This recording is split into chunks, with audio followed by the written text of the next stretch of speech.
Welcome to Donmar TV News Channel. Okay, magandang hapon sa inyong lahat. It's 2:30 in the afternoon here in the Philippines at may bago na naman tayong pag-uusapan ngayon. Ang ating pag-uusapan ay itong si First Lady Liza Araneta Marcos, itong ating asawa ni Presidente Bongbong Marcos.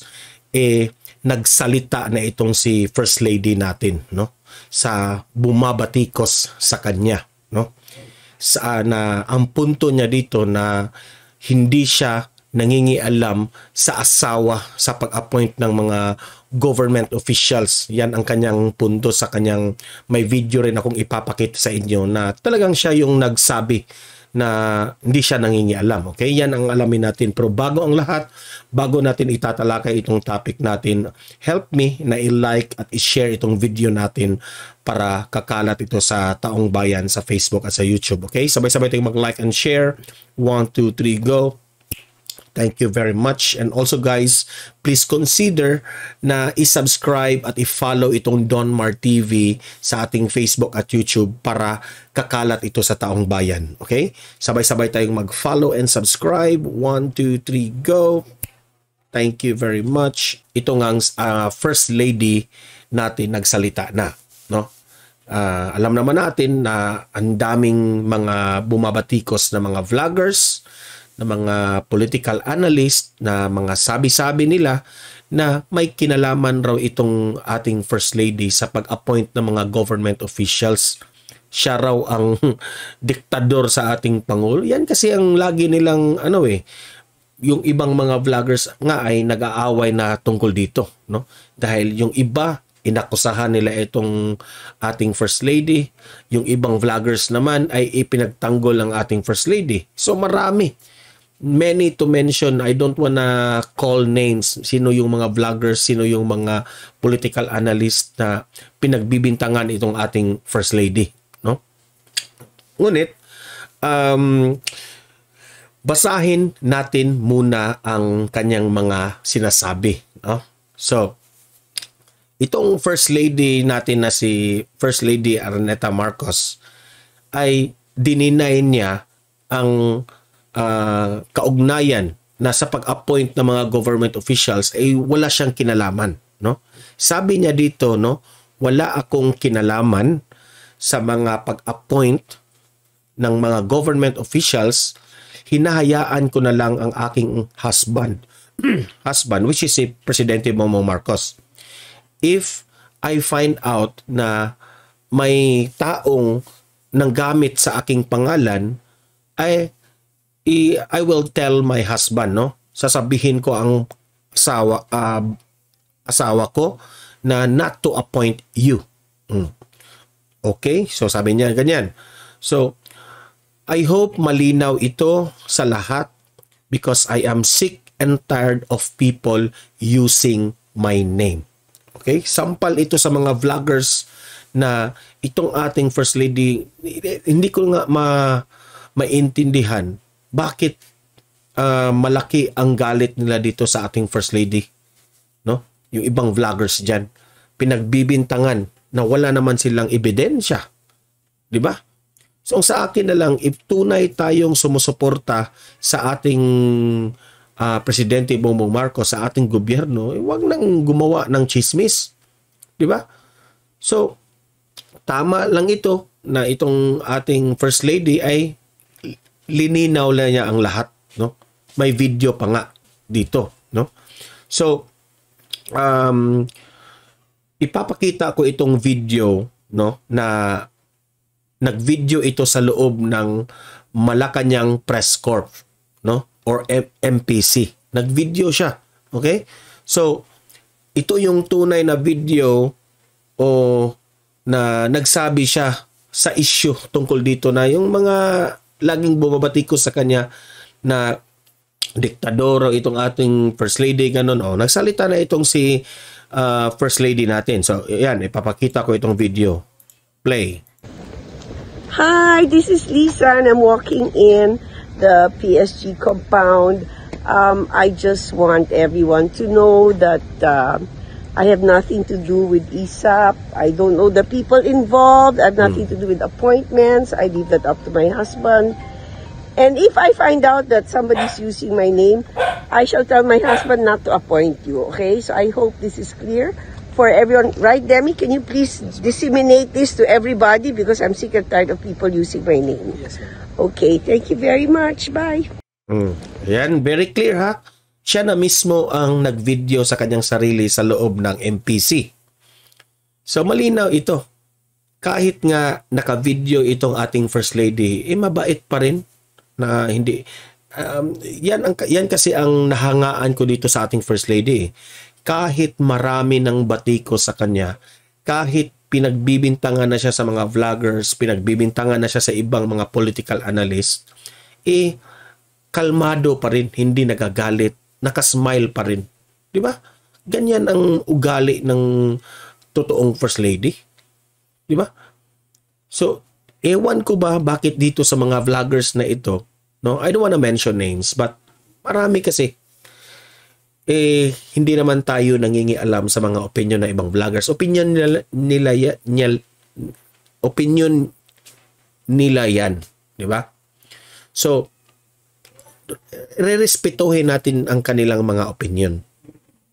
Ngunit sa video na ginawa ni First Lady Araneta Marcos, I hope na mamulat ang inyong mga mata sa inyong mga pagbabati ko sa kanya, sa mga wrong accusations niyo. No? Bakit naman mangingialam ang ating First Lady? Simple. You try to if you will try to analyze, bakit naman siya mangingialam? Anong makuha ng ating First Lady? Nakuha na nga nila ang presidency. First Lady na siya, so ano pa mang makukuha niya sa pagpangingialam niya kay PBBM? Ganun lang kasimple ang analysis. Ang hirap kasi sa mga ibang vloggers, gumagawa ng kwento para lang may views. Gumagawa kasi kayo ng mga issues, gumagawa kasi kayo ng mga storya para panuurin. Magre-react yung ibang mga vloggers. Ang resulta is mag-aaway-away. Di ba? So, ayan, very clear. Itong video na ito ay kinuha ko sa Twitter, itong kanyang kasama na part sa Armed Forces. Yun, siya ang nag-post. Okay? Dito. Klinaro na lahat ni First Lady Araneta Marcos. Okay? So, I don't wanna ruin your Sunday because it's Sunday ngayon, no? Na galing tayo sa church. Good vibes lang tayo dito. Positive lang tayo, no? So, I am very happy na itong ating First Lady ay nagsalita na tungkol dito, no? Kasi matagal-tagal na tiklop lang ang bibig ng ating First Lady. Away-away na nga yung ibang mga vloggers tapos, no? Issue talaga nila yung sabi. At ito pa, sabi pa ni First Lady Araneta Marcos na wala siyang kinalaman sa pag-appoint ng officials dito sa Intelligence Service of the Armed Forces of the Philippines o ISAFP. Wala siyang kinalaman. Dahil nandyan siya, wala siyang kinalaman dyan. Hinayaan na lang ang kanyang asawa o kanyang husband na to appoint. Bakit naman siya mangingialam? Di ba? I-play ko again yung video para malinaw ito sa lahat ng mga vloggers. Okay? Ipagtanggol ko talaga itong si F. Eliza dahil mabait itong babae na ito. Mabait ang ating First Lady tapos binabatikos nyo na wala naman siyang ginagawa na nagtataray sa inyo. Di ba? Hi, this is Lisa and I'm walking in the PSG compound. I just want everyone to know that I have nothing to do with ESAP. I don't know the people involved. I have nothing to do with appointments. I leave that up to my husband. And if I find out that somebody's using my name, I shall tell my husband not to appoint you. Okay? So I hope this is clear for everyone. Right, Demi? Can you please disseminate this to everybody because I'm sick and tired of people using my name. Yes, Okay, thank you very much. Bye. I'm sick and tired of people using my name. Klarong-klaro yun. Okay? So, kayong mga audience ko dito na laging nanonood, no? Oh, kitang-kita nyo, di ba? So, mag-comment, mag-react kayo. Para ano sa palagay nyo? Totoo ba na nangingialam itong ating First Lady sa ating Pangulong Bongbong Marcos sa pag-appoint ng mga government officials? No? Kung gagawin niya yan, ang kapal ng mukha ng ating First Lady, di ba? So, ano sa palagay nyo? Totoo ba ito? Mga sabi-sabi ng mga bumabatikos? O naniniwala kayo sa ating First Lady na wala siyang kinalaman dyan sa pag-appoint ng mga officials na yan, na mga in-appoint?